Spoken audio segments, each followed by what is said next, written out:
I know what you're here for. You're here for your medical news headlines. Well, you're in luck. I've got plenty of those for you. Sit back, grab your coffee, tune in, get some knowledge.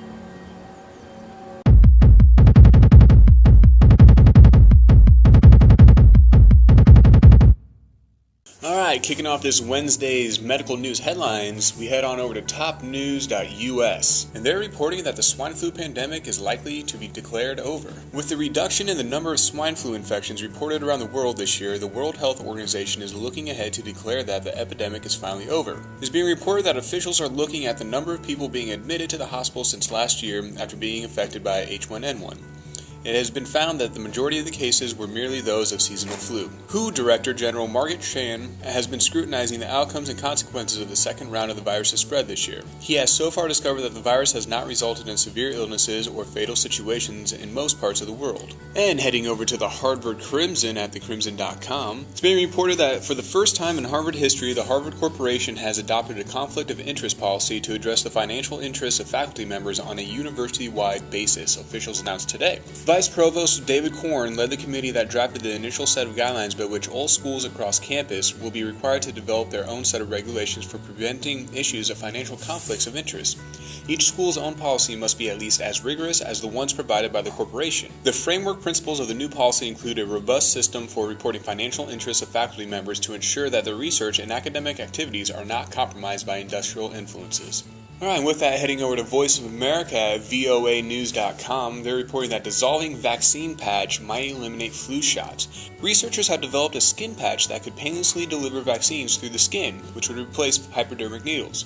Scientists say the invention could simplify flu immunization programs by allowing patients to administer vaccines themselves.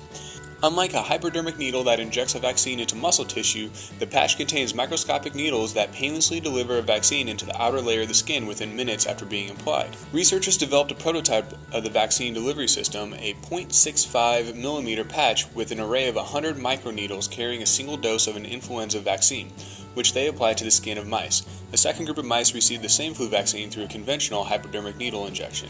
A month later, both groups were exposed to the influenza virus. Investigators found that the vaccine patch offered as much protection against the flu as a vaccine administered by injection.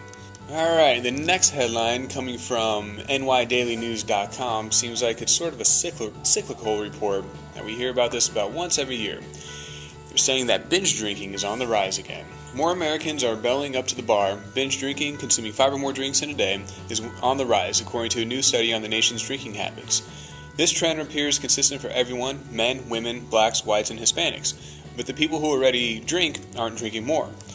The study found that the average number of alcoholic beverages consumed in a month held steady. It's just that the number of people who do drink is on the rise.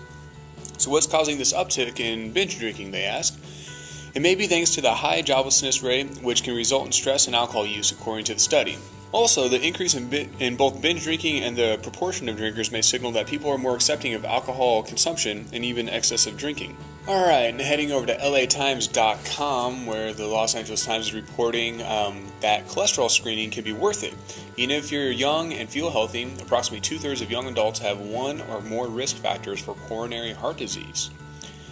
Health screenings, although they might be tedious, expensive, and time-consuming, they also can be worth it, even if you're a healthy young adult. Take the case of cholesterol screening. Even though today approximately 2/3 of young adults have one or more risk factors for coronary heart disease, less than 50% of them are screened for high cholesterol, according to a study published in the July-August issue of the Annals of Family Medicine. Coronary heart disease, also known as coronary artery disease, is a buildup of calcium, plaque, and fatty material in the arteries that restricts the flow of blood and oxygen to the heart and can lead to a heart attack. It's one of the leading causes of death and disability in the United States. Screenings for heart disease and related conditions such as diabetes, angina, or hardening of the arteries in parts of the body other than the heart increase as people age. Previous studies, such as a 2003 study from the Centers for Disease Control and Prevention, found that among adults aged 20 to 44, 60% had had their cholesterol levels checked in the preceding 5 years, compared with 89% of adults aged 45 and older. For young adults who don't have the means or access to a cholesterol screening, many of the lifestyle changes don't require a doctor's help and can be made by people on their own. So that'll do it for today. That's Wednesday, July 21st headlines. Make sure you check back tomorrow for another group of articles, another roundup of reviews. This has been Drew Hansen with www.mditv.com/blog. Remember, you can find me at MDITV on Twitter.